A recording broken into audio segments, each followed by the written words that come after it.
So this is the 4th bucket of water.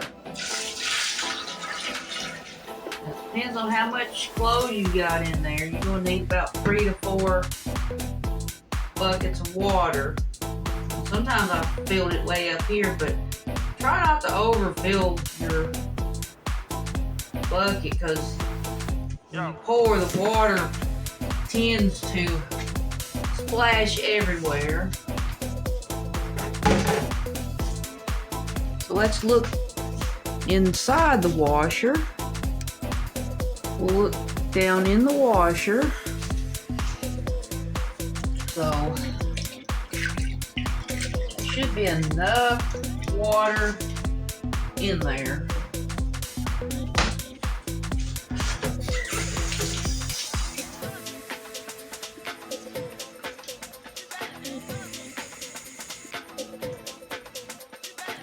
So we're going to turn the machine on.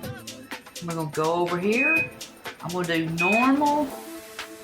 And this is already set to L2. I usually do it on L2.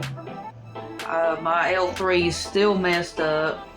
So if I got a smaller load, I usually put it on L1. I'll show you. There's L1. I want L2. And I'm going to push play.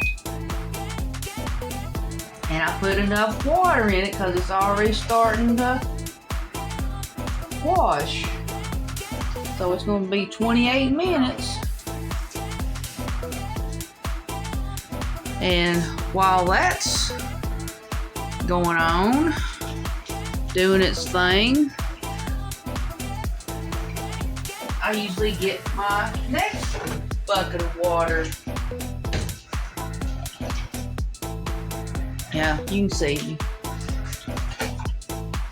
I usually get my next bucket of water with my softener in it. So I only put half a cap in there.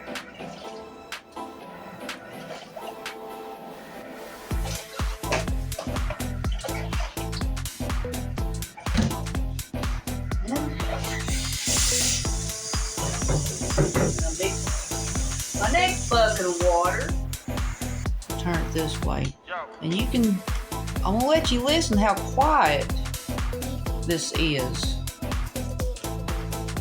It's not moving right now, but it'll